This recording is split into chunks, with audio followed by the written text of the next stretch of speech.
marka wakaas Nairobi aan joogaa aad ma aqaana meeshan hadda jooga laakiin la share garay live-ka waayo shir hawlo muhiim ah jireen aan ka wada hadallo dad badan inay live-ka soo galaan weeyaan si de hawlahan u imid iyo shaqooyinka markaan caawa shir ka soo baxaan aan idin la wadaago waxa soo dhan laakiin muhiimadda waxa weeyaan Nairobi aan hadda ku sugan magaalada Muqdisho aan ka soo tagay saaka arrimo jira awgeed aan soo baxo shir marka soo dhawaada shacabka Soomaaliyeed meel kasta ku joogtaan xataa ajnabiga soo dhawaadaan shacabka Soomaaliyeed kelima aad soo loo baahan live ka daawanaysa aad gaal kartaa marka soo dhawaada bismillah sidii garayaan bidawaaga subax soo dhawaada niman adeerada ay la joogo wax ma qarin kare oo laakiin dama aqaan live-keeni raalli ka yihiin kale laakiin waa idin sheegaya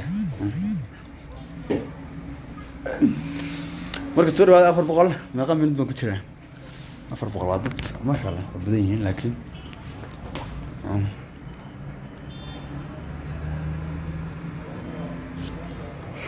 alla gabdho badana marka hadda aaway dad ma hayo wali dadka ma hayo dad ma marka magaalada Nairobi aan joogaa kulligii waan soo dhaweynaa dhamaantiin haddaan soo degay wali dharkiis kan bixin wajida sama wixii dhan waan wataa kabihii wixii hawsh iyo ma garanaysaa dalkan okay weyn marka insha Allah hawlihi aanu imid shirkaan imidaan baan gali doonaa kadib waxaan la wadaagi doonaa arrimo badan oo maaragtay muhiim ah oo xamar waayeen marka sidaas waay bal warama xaaladda ka warama jigdhag meeshan horta roob baa ka daayo waa meel ducaysan ba meeshan Nairobi caadi ma qabowga iyo saaka kuleelkii xamar ka jiray naba caadi ma ahayn نور أنتم كسلام يا ولالكم كسلام يا كلي وأنا السلام يا سلامته وأنا كقاعد قف كستا وأنا كقاعد عليه كيني وحوين دولتها درسك أو ما عرفتي نجود نحيو حريرك يا علاقاتك ولا شقينتو نقدر نحسه مركا إن لا تكانوا مارتي وحبكم ما شفنا عوضا ضد صوماليات ضد كانوا كل حنوريين أو إلا قبر هاي ضد كان صوماليات مارتي ay maartay la tago waxaan rabaa si gaar ah inaan ugu mahadceliyo dadkii soo dhaweeyay inkastoo de soo dhaweynteedu heer sare ah laakiin mid ma ahayn de social media meel kasta la soo galnay maadaama de aan hawlahan u socday hawlo waaweyn oo hawlo adag ay ahaayeen oo maartay inahayn sida de ku ciyaalka xaafadda ma ku maamusan waxa weyn protocol laha oo aan loogu talagalin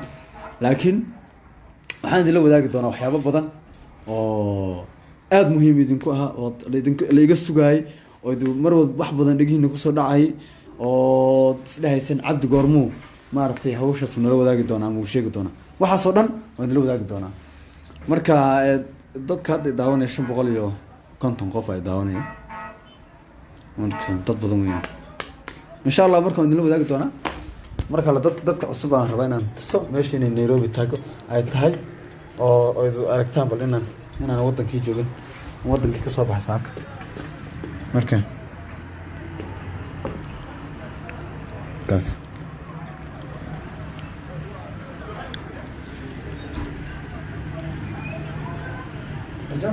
أوجد السماء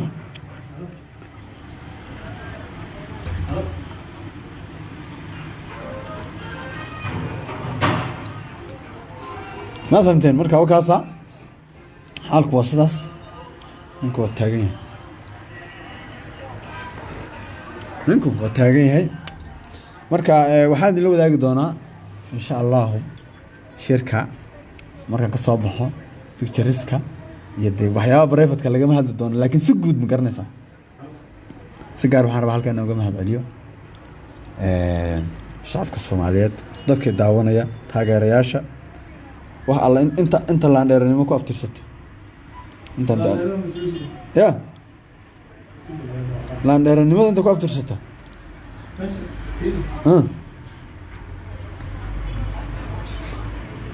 ها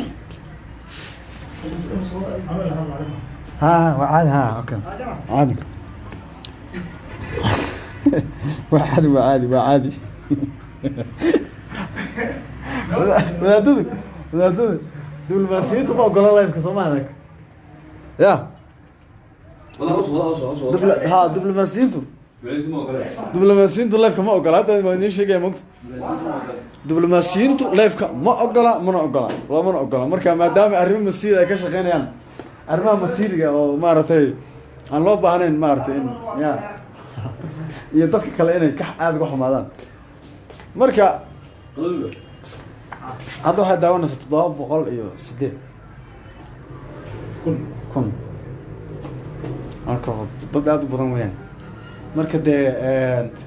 warar kalena hadda waxaa sheegay in safiir laga dhigi rabo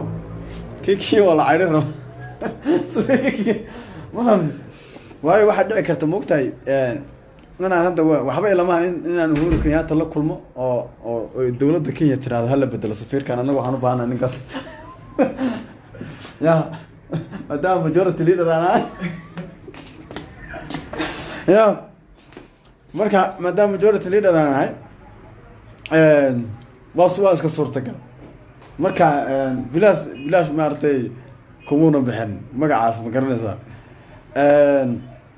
marka walaalayaal waa idin salaamaya wixii kaftana iyo wixii maartay sheeka waa idinka maartay markasta waa waxaad igu xirantiin inaan idin la wadaago insha Allah live-ka muhiimadiisa ujeedkiisa waxaan soo gali doonaa iyo soo dhaweyntii waxa wixii dhan waxaasoo dhan markii shirka iyo hawsha aan ka soo baxo iyo shaqadaan u imid markay ii soo dhamaato markaasaan insha Allah hadduu Ilaahay yiraahdo markii kaftanka laga reebo markaasaan rabaa inaan si fiican aan idin la wadaago marka haddana kulligeen shacabka Soomaaliyeed waan u mahadcelinayaa martidii maartay martida daawanaysa martidii dadka daawanaya marka waxaan rabaa inaan idin sheego inaan faraxsanahay oo nabad qabo magaalada Nairobi aan meel ka deganahay dowladda Kenya way waraysaa dowladda Kenya way waraysaa ma fahamteen marka hatta way dhici kartaa safarkayga in la siyaasadiyo maadaama